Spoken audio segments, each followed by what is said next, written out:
Wow, if we weren't already socially distanced enough, we had to move the live stream camera way back there. So now I'm even socially distanced from those who are watching on the live stream, but I'm really glad that you guys have joined us, and I appreciate those of you who are here on site as well to start our week in worship. What a privilege, what a blessing. Hey, I want to invite you to turn in your Bible to James chapter 3. We're going to continue this series of messages that we started a couple of weeks ago on 40 Days of Wisdom. The book of James is about all kinds of practical wisdom from God's Word that we need to apply to our lives. Now, as you're looking for James chapter 3, I just wanted to let you know something that I'm really excited about. I learned a new Portuguese word this week. Okay, yeah, I've got your attention now, don't I? Yeah, you know I only know a few. So I learned a new one this week. It's the word alvará. Alvará? Alvará.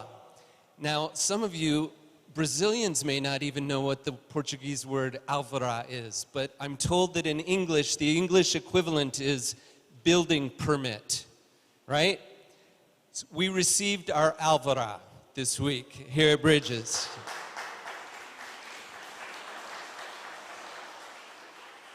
This has been no small feat.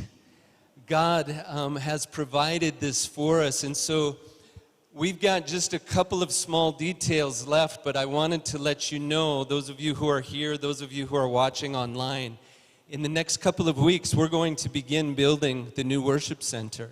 And so we're going to start preparing in the next few days this over here as a construction site. So as you come in the next week or two, you're going to probably start seeing containers that we're going to put in the parking lot over here, a fence that's going to be put up around this area over here where we will begin building the new worship center. So I'm excited about this. Our hope right now is that the day after Easter, we're going to begin. And we're hoping next Sunday, if you can join us, you'll be hearing more about this later this week. But we're going to have a bit of a groundbreaking ceremony to celebrate God's provision and God's promise to us and the good plans and good future that God has for Bridges. So this is a historic time and an exciting time in the life of our church. Something we've been praying about for quite some time, years now. So I'm excited to let you know that the government issued our building permits to us this week. So we're about to cross this finish line and get up to a new race, a new beginning. So I'm excited for this. James chapter 3. I'd like to read the whole chapter if we could, beginning in verse 1. Not many of you should become teachers, my fellow believers, because you know that we who teach will be judged more strictly. We all stumble in many ways. Anyone who is never at fault in what they say is perfect, able to keep their whole body in check. When we put bits into the mouths of horses to make them obey us, we can turn the whole animal. Or take ships as an example. Although they are so large and are driven by strong winds, they are steered by a very small rudder wherever the pilot wants it to go. Likewise, the tongue is a small part of the body, but it makes great boasts. Consider what a great forest is set on fire by just a small spark. The tongue also is a fire, a world of evil among the parts of the body. It corrupts the whole body, sets the whole course of one's life on fire, and is itself set on fire by hell. All kinds of animals, birds, reptiles, and sea creatures are being tamed and have been tamed by mankind, but no human being can tame the tongue. It is a restless evil, full of deadly poison. With the tongue we praise the Lord and Father, and with it we curse human beings who have been made in God's likeness. Out of the same mouth come praise and cursing. My brothers and sisters, this should not be. Can both fresh water and salt water flow from the same spring? My brothers and sisters, can a fig tree bear olives or a grapevine bear figs? Neither can a salt spring produce fresh water. Who is wise and understanding among you? Let them show it by their good life, by deeds done in humility that comes from wisdom. But if you harbor bitter envy and selfish ambition in your hearts, do not boast about it or deny the truth. Such wisdom does not come from heaven, but is earthly, unspiritual, demonic. For where you have envy and selfish ambition, there you find disorder and every evil practice. But the wisdom that comes from heaven is first of all pure, then peace-loving, considerate, submissive, full of mercy and good fruit, impartial and sincere. Peacemakers who sow in peace reap a harvest of righteousness. Now, as we consider wisdom and as we consider James chapter 3, we're going to talk this morning about 5 ways. 5 ways to be wise with your words. This, I believe, is such a critical message for each one of us, because each and every one of us have regretted things in the past that we have said and the things that have come out of our mouths. Now, isn't it interesting? In these 18 verses in James chapter 3, the first 2/3 of this chapter, James is talking about our mouths. And he's talking about the tongue. And then the last third of the chapter, he begins to teach about the 2 different types of wisdom that we're going to look at here in just a minute. Now, isn't it interesting that he spends all this time talking about the tongue, and then he moves into talking about wisdom? Why is that? Because our words relate to wisdom. There is a direct correlation, I believe, with how wise we are and the words that are coming out of our mouths. And that's why this is so important. If we're going to talk about God's wisdom, we have to talk about words and our speech and how we talk to one another. And so I want us to look at the 2 different kinds of wisdom first that James talks about here in James chapter 3. The first is earthly wisdom. Did you hear what he said when he talked about earthly wisdom? He used words like bitterness, envy. Envy, by the way, is a form of being discontented. You're always wanting something more, something better. You're always looking with envy at the other side of the fence where you feel like the grass is always greener, right? Self-centeredness, self-promotion, deception. When James says, do not deceive yourself, and disorder, chaos that comes to define our lives. Now, when we think about earthly wisdom, if I'd have asked you, when you think about earthly wisdom, what do you think about? You probably wouldn't have mentioned any of these things, right? We would all agree that, well, earthly wisdom isn't as good as heavenly wisdom, but it can still be good. Not according to James. James says that when you begin to employ the wisdom of this world and the wisdom of this age and the wisdom of this earth, it is always going to point you not towards God, but away from God. The wisdom of this world tends to be focused on ourselves. And when we're focused on ourselves, we become discontented. We become bitter. We become angry. We become these things that God does not intend for us to be. That's why it's so important that we begin to employ in our lives not the wisdom of this world, but the wisdom of God, the wisdom of His words, to allow the wisdom of His words come to impact and shape and form the wisdom of our words.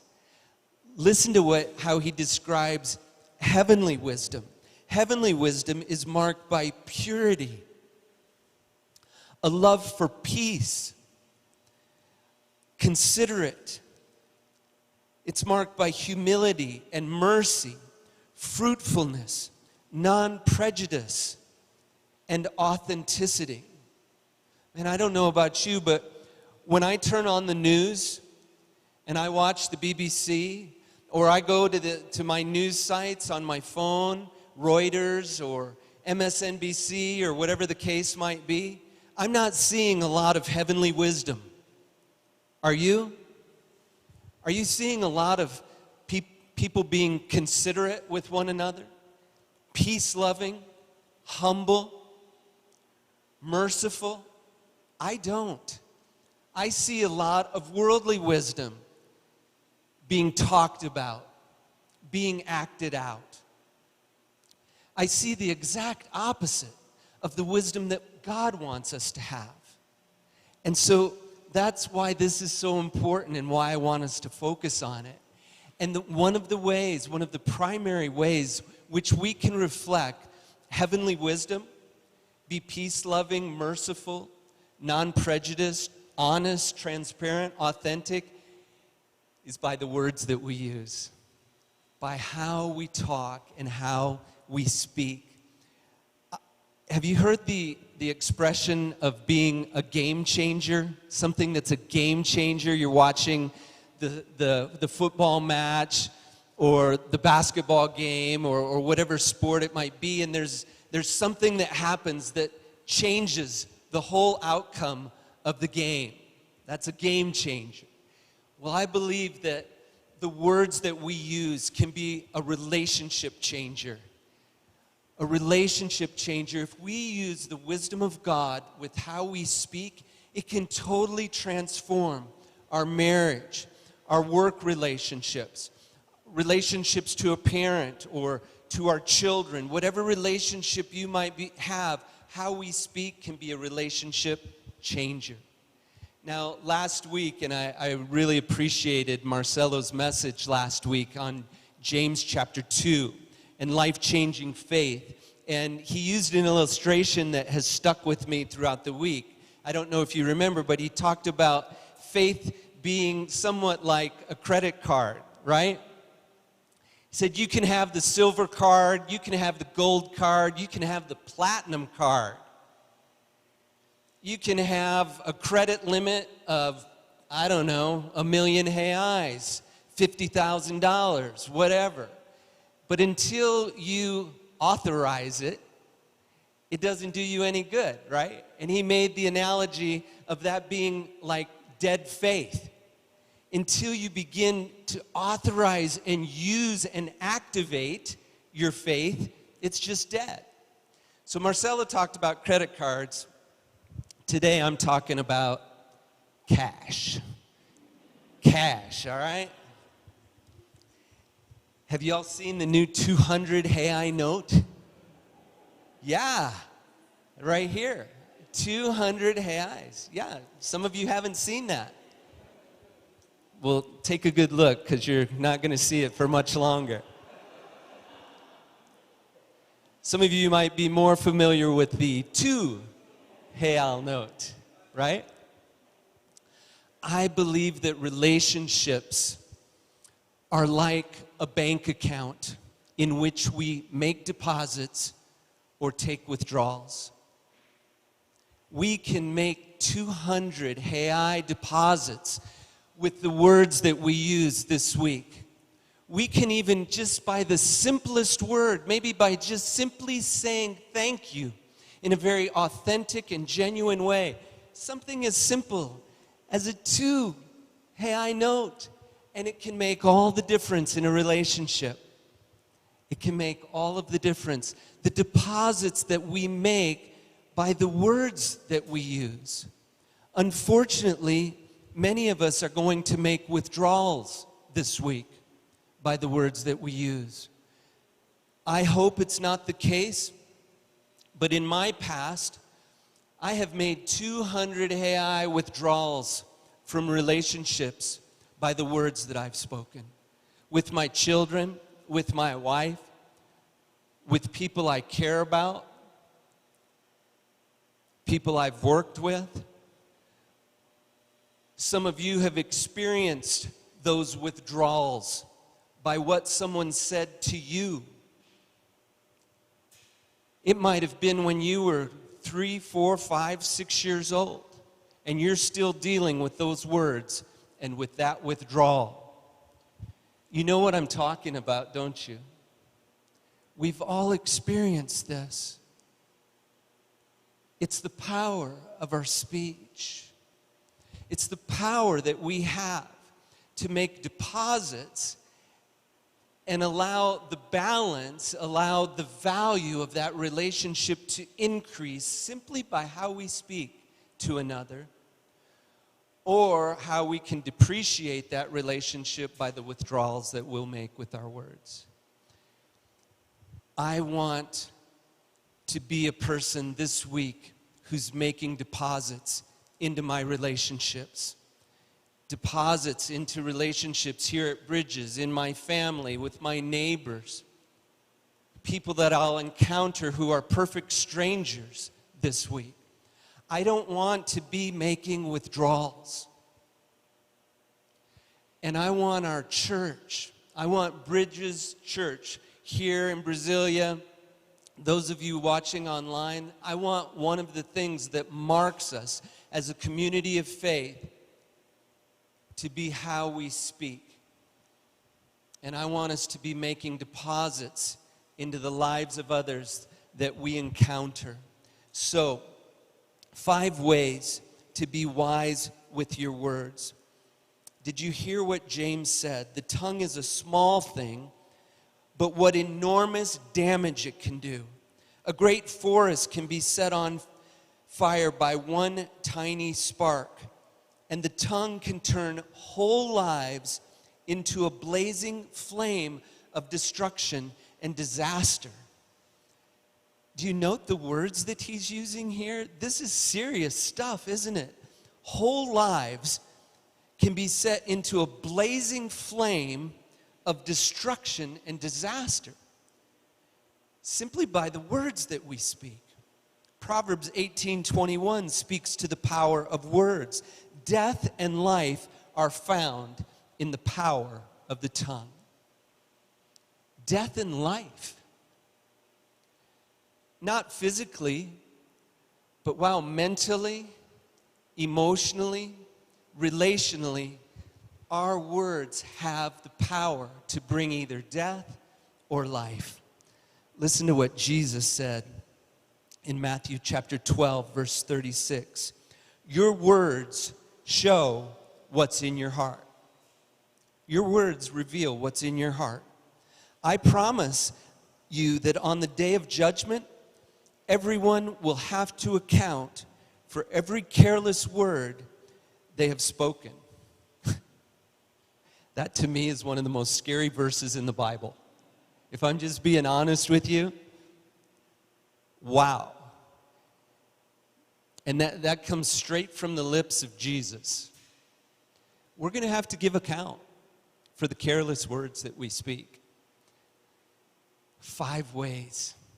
5 ways that we can be wise with our words. Let me share these with you quickly this morning. The first, and probably the first most obvious, but also the most difficult, is to speak with love. 1 Corinthians 13 verse 1 says, what if I could speak all languages of humans and of angels?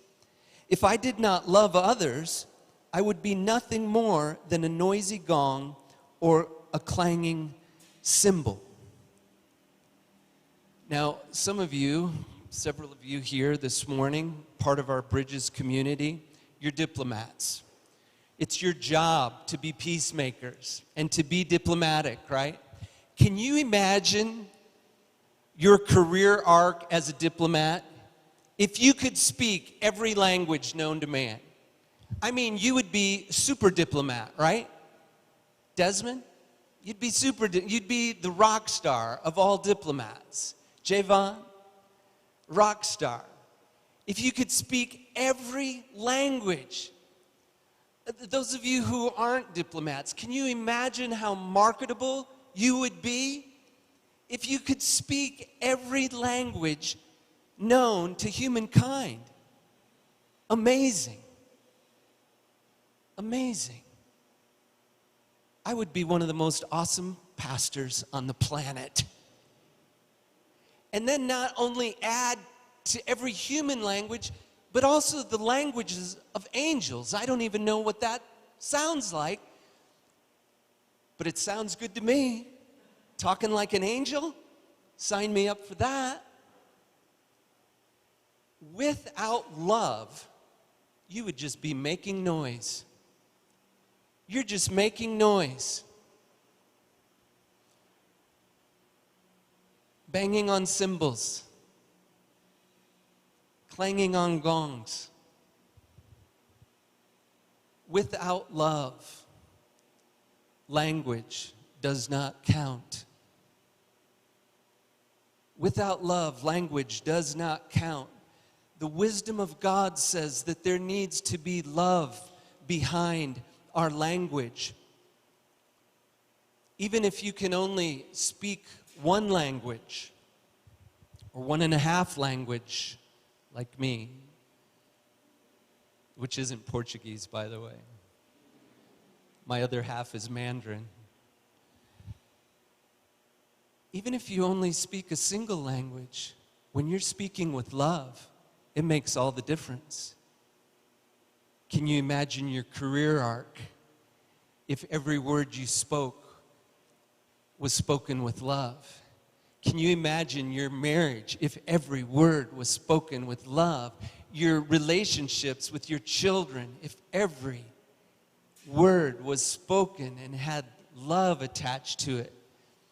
Your boyfriend, your girlfriend relationship, your friends. Think about how the world would look if every word was spoken in love, if every word posted on social media was motivated by love. Every text message. Oh my gosh. Blows my mind just thinking about it, right? Think of the opposite. That's what we often see on social media, right? That's what we often see in the news. That's what we often experience, either receiving from others, or sometimes giving to others without love.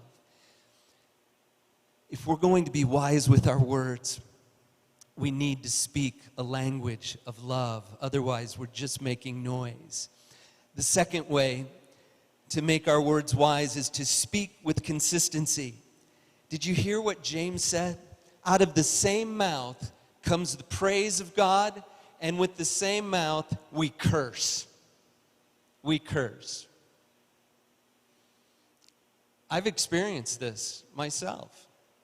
On Sundays, man, it's easy for me. Sundays is easy for me to be like Christ. I'm with a bunch of other Christians. We're singing songs. We're praising. But Monday, man, Monday's a little bit harder. Tuesday, I start forgetting what I preached about on Sunday. The wisdom of God, heavenly wisdom, allows for our words to be consistent. We all cannot stand it when somebody says one thing and then they do another thing. We do not like seeing the inconsistencies in other people's lives. That's probably the number one reason people give for not going to church. They hear people say one thing and they see them do another. We're all guilty. We're all guilty. Jesus says in Matthew chapter 5, verse 37, and this is from the Common English Bible, let your yes mean yes, and your no mean no. Anything more than this comes from the evil one. Comes from the evil one. When we're inconsistent in our words, that's coming not from God, that's coming from the evil one. Ephesians chapter 4, verse 15 in the New Living Translation. It says, instead, we will speak the truth in love. We'll speak the truth in love, growing in every way more and more like Christ. Consistency is a form of honesty, right? Consistency is a form of honesty. When your yes comes to mean yes and your no comes to mean no, you're being honest with people. They know that what you say is what you mean. They know that what you say is what you're going to do. You might think to yourself, I very rarely lie. You know, I'm not a liar. But when we're inconsistent with our speech, we're deceiving. We're being deceptive. That's what James was talking about at the end of this chapter.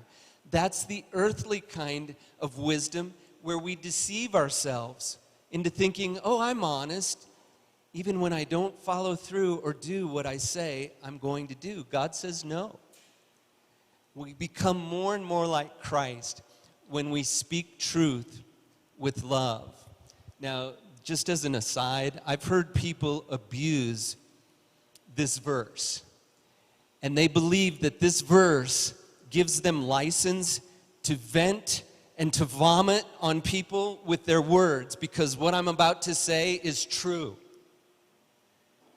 There's a right way and a wrong way to speak truth. And the right way is to do so in love. To do so in love. We can speak truth and still make withdrawals by how we speak truth. So we need to be careful there. The third way to be wise with our words is to speak with healing. You might be asking, what do you mean by that? Pastor Dave, what do you mean speak with healing? Well, I want you to think back to a time that you were wounded by somebody's words. What was it that they said to you? Our words wound, don't they? Words can wound. We have all been wounded. I'm thinking about things right now from a long time ago, but still with me. That's the bad news. The good news is, if our words have the capacity to wound, doesn't that also mean that our words have the capacity to heal? Yes. Our words have the capacity to bring healing, to bring restoration, to help people move from their woundedness to a place of being healed. This excites me to think that my words and my mouth this week might help somebody heal from their woundedness, whatever it might be. Whatever it might be. Proverbs 12, verse 18. There is one whose rash words are like sword thrusts. And that we've experienced that, right? Somebody's words have just pierced us in some way. And the Bible points this out. There is one whose rash words are like sword thrusts, but the tongue of the wise brings what? Healing. There it is. Healing. Ephesians chapter 4, verse 29. Do not let any unwholesome talk come out of your mouths, but only what is helpful for building others up according to their needs, that it may benefit those who listen. Now, what kind of words are we talking about here that bring healing? Well, think about those words that you've received in the past. Think about a time when somebody spoke something over you or said something to you that just healed you, refreshed you, renewed you. They're encouraging words, right? They're appreciative words. They're kind words. They're instructive, truthful words, helpful words. Those are the kind of words I want to start forming in my mouth this week. I want to bring healing, not woundedness, to people. And that's what I want for all of us here at Bridges. We've all been wounded by words. Can we not be a contributing force to bringing healing words to those in need? The fourth way to be wise with your words is to speak with gentleness. Now, there's a time for toughness, right? There's a time where you have to be tough with your words. I mean, we can look at Jesus as the example of that, right? I mean, there were occasions where he said some very tough things in very rough ways. You brood of vipers and you whitewashed tombs, he spoke to the Pharisees. To Peter, get behind me, Satan. You do not have the plans and thoughts of God on your heart, but you're just being self-centered. Do not prevent the children from coming unto me! Exclamation mark. Jesus was not happy. There's a time for toughness, but you know what? I'm running out of examples where Jesus spoke in a tough and rough manner. This is the exception, not the rule. There were very few occasions where we see Jesus' recorded word being something other than kind and gentle. Gentleness is to be the norm. Gentleness is to be the rule. Yes, there are times for toughness, but that's the exception and not the rule. That's the example that Jesus has set for us. Colossians chapter 4, verse 6. Let your speech always be gracious, seasoned with salt, so that you may know how you ought to answer each person. Now, there's a couple of different purposes for salt, right? This is so interesting. The Bible, godly heavenly wisdom, says that our words and our speech should be like salt. Why salt? What does salt do? You can pull down your mask for a second and tell me if you want. What does salt do? What is the purpose of salt? It flavors. It flavors, right? Some of you are like salt addicts. Man, that's one of the things I've had to get used to with the food here in Brazil. You guys like your salt. When I first went to a churrasco and I saw them putting that salt on the meat, I was like, wow. I'm a fan. Salt flavors. So what it's saying here is that our words should bring flavor to our relationships. Our words should be something that people desire and enjoy, just like salt, bringing flavor. Now, what else does salt do? Back in the old days,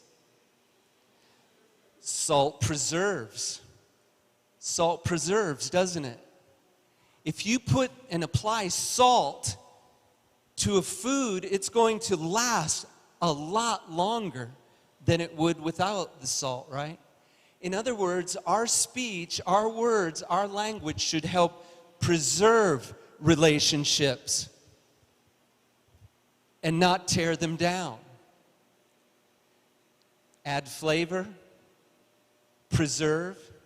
Now, this illustration doesn't really work here in Brasília, where it's like 70, 80 degrees, 32 to 38 almost every day of the year or whatever.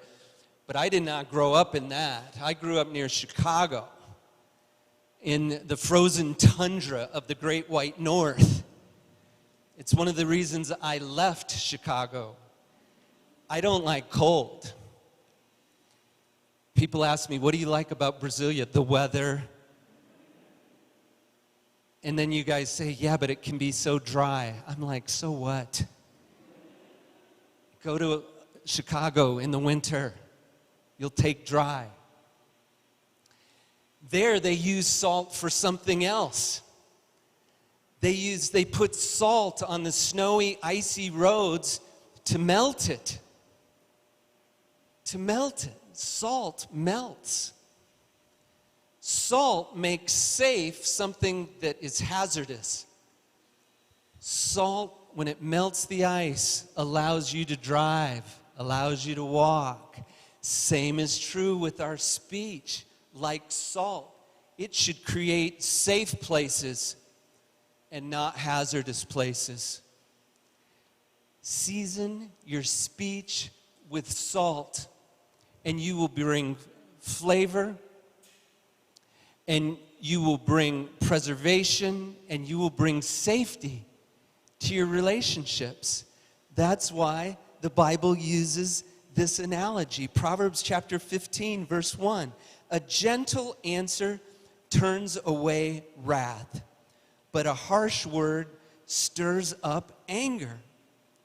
What we say and how we say it can either diffuse anger or infuse anger. Which do you want? Do you want to diffuse anger or infuse anger? Now, the wise choice is diffuse, right? Are any of you going looking for conflict this week? Any of you just looking for a good fight? We say no, but man, some of the stuff, it's one of the reasons I don't really do social media. It's because I see some of the things that people post and throw out there, and it's like they just want to fight. Why do we do that? Our speech, our words should be seasoned with salt. We should be about flavor and preservation and creating safe places in relationships. That's heavenly wisdom being applied to our words. The final thing is to speak with thoughtfulness. To speak with thoughtfulness. And I love this verse from Proverbs 15:28. Can we read this? Those of you who are here, let's read this out loud. And if you're watching online, feel free to read to yourself or whatever you want with your family. The heart of the godly thinks carefully before speaking. The mouth of the wicked overflows with evil words. The Bible's not about gray areas, is it? Man, this is so black and white, right and wrong, good and evil, as it pertains to our words. This passage is so true. The heart of the godly, the person who wants godly wisdom, will think carefully before they speak. The mouth of the wicked overflows with evil words. Have you ever had the right thing to say, but you said it at the wrong time? You've had the right thing to say, but you said it at the wrong time. The person just wasn't, for whatever reason, ready to receive what it is you had to say. This speaks to being thoughtful. Not just what we say, not just how we say it, but when we say it. There's so many different layers and dynamics to language and verbal communication, isn't there? And what God's Word is trying to tell us, that if you will think with the wisdom that comes from God, with the wisdom that comes from heaven, I will help you cover every base so that you can not only say the right thing, you can say it the right way and when it needs to be said. That's what it means to be thoughtful with our language. So, just by way of review, the 5 ways to be wise with your words. Speak with love, speak with consistency, speak with healing, speak with gentleness, and speak with thoughtfulness. And I believe that if we will do these 5 things with our speech this week, it will be relationship changers. Relationship changers. 200 Reais deposits. Okay? 200 Reais deposits. And we have some relationships that are negative balance. We need to start making some deposits. We need to get back to a zero balance so that we can start creating positive balance. So real briefly, let me share with you 4 ways, 4 steps to becoming a more controlled communicator. How do we practice these 5 ways of speaking? Well, I think the first thing is to let your faith help you filter. We've all admitted, I think, we've all confessed that we've made mistakes with our speech, which means we all need help. I need help with my words. I need help with my communication skills. Who better than to allow God to be our helper? What a powerful statement is made in Psalm 141, verse 3. What a powerful prayer. Set a guard, O Lord, over my mouth, and keep watch over the door of my lips. What a prayer. Talk about a transformative prayer. Would you raise your hand if you would commit to praying this prayer at least one time this week? Would you raise your hand? I hope every one of you at home are raising your hand also. Every one of you who are watching this online. What a powerful, transformative prayer. Set a guard, O Lord, over my mouth and keep watch over the door of my lips. In other words, God, would you take control of this right here? Would you be a guard? You know, all of us hate wearing these masks, right? But what if you could buy a mask that always allowed you to say the right thing and not say the wrong thing? Man, what a mask. I would wear that mask the rest of my life. What God is saying here, would you allow me to be your filter? Would you allow me to be the guard over your lips and the words that you speak? So start with this prayer. As you're waking up out of the fog in the morning, you know, just pray. Hey, God, you've woke me up. You have purposes for me today. Would you help me watch my words? Would you help me to say exactly what you want me to say today? Let your faith help you filter. The second is seek understanding. To seek understanding. I think more often than not, with our words, we are motivated by wanting to be heard. Others want to be understood. We want to be heard with our words. The people receiving them generally want to be understood. What if understanding was the objective with our words? What if understanding was the goal? Would you help me to understand what you need right now? How can I help you? You know, these are questions that solicit a desire for understanding. And the heavenly wisdom that comes from God is about understanding. A fool takes no pleasure in understanding, but only in expressing his opinion. We see that all the time, don't we? Sometimes we participate in that. A fool takes no pleasure in understanding, but only in expressing his or her opinion.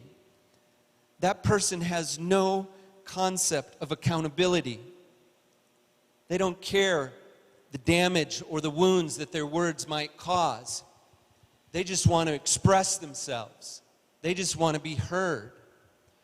There's no accountability. There's no sense of reality as to how damaging words can be. So this week, seek understanding. In contrast to that, Proverbs 18:2 says, a wise, mature person is known for his understanding. The more pleasant his words, the more persuasive he is.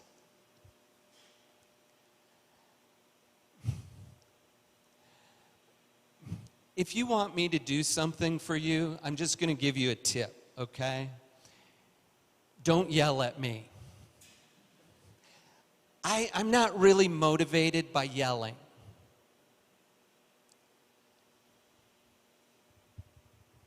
I've been to churches, and some people are motivated by yelling, and the teacher likes to yell. I'm not a yeller. One of the reasons I don't yell when I teach is because I don't like to be yelled at. And if I don't like to be yelled at, I kind of figure other people don't like to be yelled at. Man, the more gentle your words, the more persuasive, the more pleasant your words, the more persuasive. Hey, Pastor Dave, I was wondering if you'd be willing to help me. You've got my attention. I'm leaning forward, and I'm already thinking, if there's anything I can do, I want to do it. But if you yell at me, I don't know. We'll see about it. Isn't this true?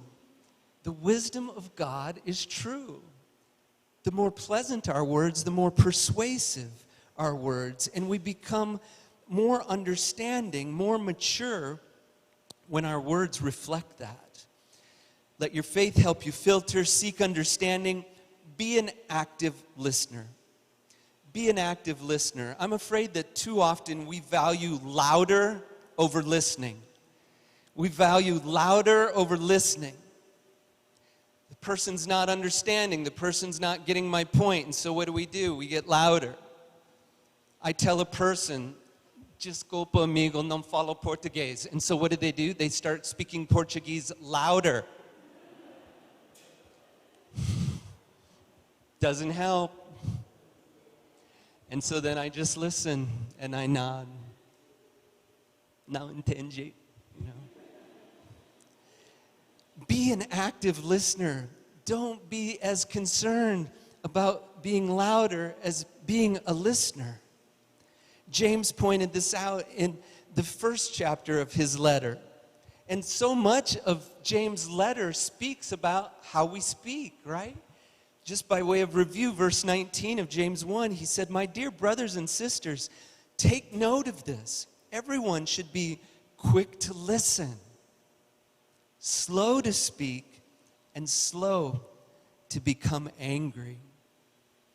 Be quick to listen. I saw this quote this week from Ralph Waldo Emerson, who was a philosopher and American author in the 1800s. And I thought, wow, what a great quote. The most precious things in speech are the pauses. The most precious things in speech are the pauses. I think that's an application of heavenly wisdom there. To be an active listener. The pauses are precious. You know, we all got our remotes, right? And we're all familiar with the play button. Not so familiar with the pause button. Sometimes we need to point the remote at ourselves and click pause. Be quick to listen, slow to speak.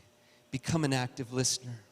And then finally, and this is really important, we need to examine our hearts. Our hearts reveal the motives and the worth behind our words. I quoted Jesus earlier, and I'll quote him again from another episode in his life, where he taught this: "A good man brings good things out of the good stored up in his heart. And an evil man," there again's the contrast. There's no like an a so-so man, or an average man, or a pretty good man. A good man brings good things out of the good stored up in his heart, and an evil man brings evil things out of the evil stored up in his heart. For the mouth speaks what the heart is full of. The heart, not the mouth, is the source of our words. The heart, not the mouth, is the source of our words. What's coming out from here first came out of here. What comes out of here first comes out of here. And Jesus recognized this. The Bible teaches that there's two people that know the heart of a person. That's God and that person. And that's why Jesus could speak this, because he knew it. He knows what's in our hearts. And he knows that our words come to reflect what's stored up there. So the question then becomes, what are you storing up? What's being stored up in your heart these days? Worry, anger, unforgiveness, bitterness, hatred? Because if that's what's being stored up, you know what kind of words are going to come out? Unforgiving, anxious, hateful, worrisome. Those kind of words. Are you storing up grumbling? Have you been a grumbler lately? Guess what's going to come out?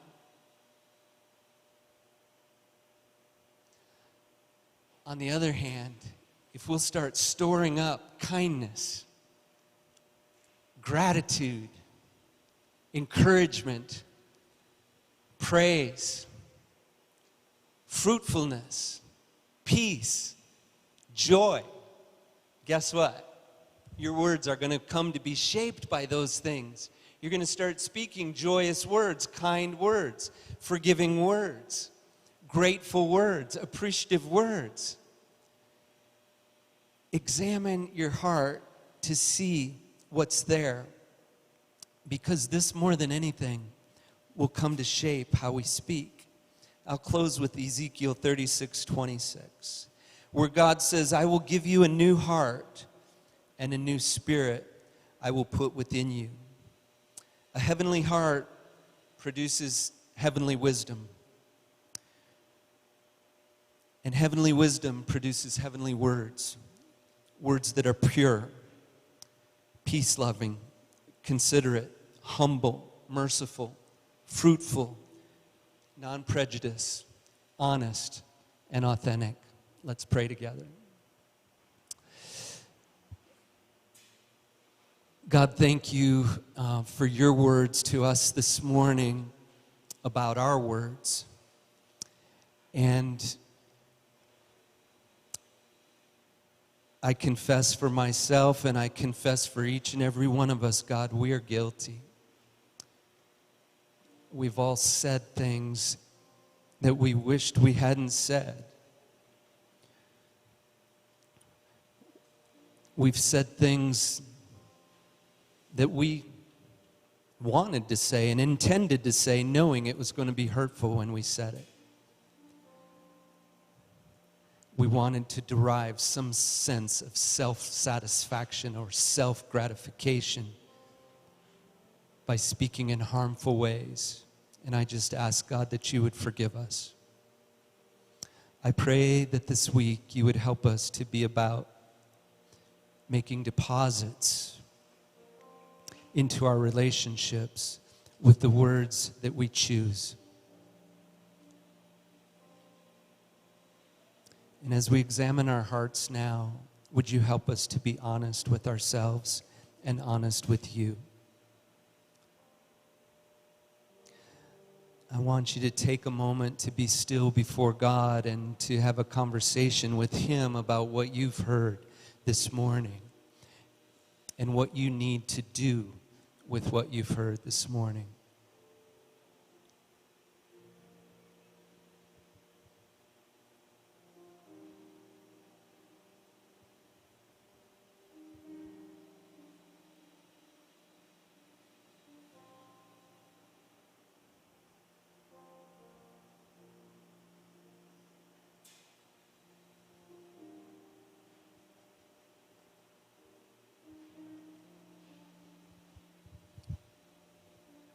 Would you make a commitment between yourself and God to act,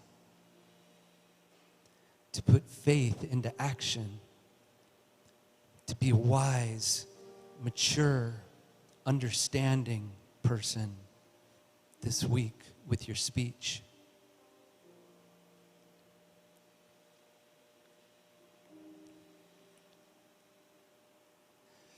There may be some of you listening to this morning who